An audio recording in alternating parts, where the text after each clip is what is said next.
যে আমলগুলো করলে নিশ্চিত ইনশাআল্লাহ আপনার ফ্যামিলিতে ঝামেলা দূর হয়ে যাবে, স্ত্রী আপনাকে ভালোবাসবেই।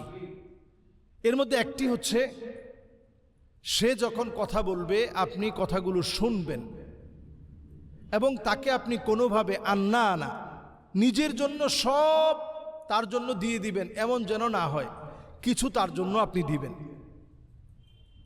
মান্না আনা, কথায় কথায় যখন খোটা দিবে আপনি তখন পাল্টা খোটা দিবেন না, আপনি তখন খোটাগুলো শুনবেন। হান্না আনা, যখন আপনি বাইরে থেকে আসছেন যদি সেটা অপছন্দ করে তাকে অর্ডার করা, তাহলে আপনি নিজেই কষ্ট করে নিয়ে আপনি নেবেন। কান্না আনা, আপনাকে সে বিরক্তির কারণ যদি মনে করে, যদি প্রতিনিয়ত এটা এমনটা চলতে থাকে, আপনি বুঝবেন যে অভ্যাসটা কতদিন ধরে গড়ে ওঠা। যদি এমন হয় যে হঠাৎ করে গড়ে ওঠা, তাহলে আপনি বুঝবেন যে কোনো না কোনো সমস্যা তার ভিতরে তৈরি হয়েছে। এই প্রযুক্তির এই সময়ে আমরা স্ত্রীদেরকেও, সকল স্ত্রীদেরকেই তো আমরা এখন প্রত্যেককে এখন স্মার্টফোন দিয়ে রেখেছি, নানা রকমের সমস্যা তৈরি হতে পারে। এই সমস্যা তৈরি হওয়ার আগে স্ত্রীকে আপনি সময় দেন। হাদ্দা আঁকা, স্ত্রীরা এমন হবে যে আপনার পছন্দ করা কোনো জিনিস সে পছন্দ করবেই না। এই জন্য অন্তত আপনি সাথে নিয়ে গিয়ে কিনুন অথবা তার পছন্দকে মূল্যায়ন করতে শিখুন। সাদ্দা আঁকা, কথায় কথায় আপনার সঙ্গে তর্ক করবে, যুদ্ধ লাগিয়ে দিবে, এটা যেন যুদ্ধের পর্যায়ে না যায়, এই জন্য এটাকে থামিয়ে দিতে হবে। বাররা আঁকা, আপনার গায়ে হাত তোলার মতো অন্যায় করে ফেলবে। এই অন্যায়গুলো থেকে বাঁচার জন্য বেশি কিছু লাগবে না। নবীজি সাল্লাল্লাহু আলাইহি সাল্লাম বারবার বলেছেন, খয়রুকুম খয়রুকুম লিআহলি ওয়া আনা খয়রুন লিআহলি, তোমাদের মধ্যে সে সেরা যে তার পরিবারের কাছে সেরা। তো পরিবারের কাছে সেরা মানে আপনার কাছে যেমন আপনার স্ত্রী সেরা হতে হবে, স্ত্রীর কাছে আপনি সেরা হতে হবে।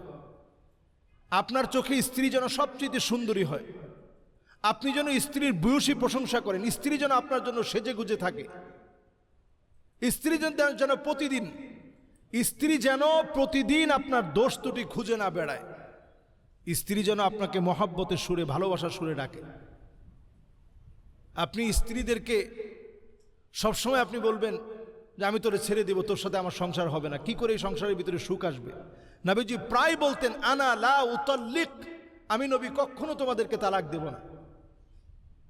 নবীজি সাল্লাল্লাহু আলাইহি সাল্লাম আম্মাজানদের কাপের মধ্যে যে জায়গায় আম্মাজান ঠোঁট লাগিয়ে পান করতেন, ওই জায়গায় ঠোঁট লাগিয়ে নবীজি পান করতেন। নবীজি অসুস্থ আম্মাজানদেরকে মাথায় গিয়ে হাত বুলিয়ে দিতেন, আদর করে দিতেন, পাশে বসে মুআউযাতাইন, সূরা ফালাক, সূরা নাস আম্মাজানদের সামনে নিজে পড়তেন, পড়ে ফু দিতেন। চোখের মধ্যে পানি দেখলে নবীজি নিজে হাত দিয়ে এই পানিটা মুছে দিতেন, নবীজি আঙ্গুল দিয়ে এভাবে পানিটা মুছে দিতেন, নবীজি নিজে দৌড় প্রতিযোগিতা দিতেন। ফাকান্নাসা রাসূলুল্লাহ, নিজে নবীজি ঘরটা ঝাড়ু দিয়ে দিতেন।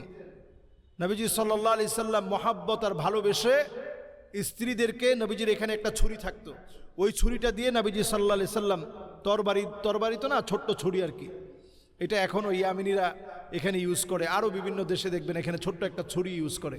এরকম ছুরিগুলো দিয়ে নবীজি সাল্লাল্লাহু আলাইহি সাল্লাম তরকারি কেটে দিতেন। এই ছিল স্ত্রীদের সঙ্গে ভালোবাসা। তো নবী করিম সাল্লাল্লাহু আলাইহি সাল্লামের আদর্শে যারা আমরা উজ্জীবিত হতে চাই, এই আদর্শগুলোর বাহিরে যাওয়ার কোনো সুযোগ নেই।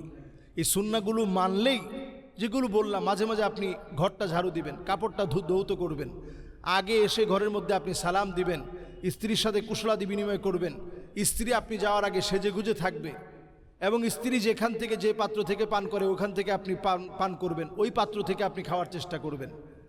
স্ত্রীরা যখন হায়েজা অবস্থায় থাকবে তখন স্ত্রীদেরকে আপনি ঘৃণা করবেন না, বরং তখন তাদেরকে সম্মান দিবেন। ইসলাম এই সম্মানটুকুন দিয়েছে। ইনশাআল্লাহ অবশ্যই আপনার ঘরের মধ্যে আল্লাহ তাআলা শান্তি দিয়ে দিবেন। আসসালামু আলাইকুম ওয়া রাহমাতুল্লাহি ওয়া বারাকাতুহু।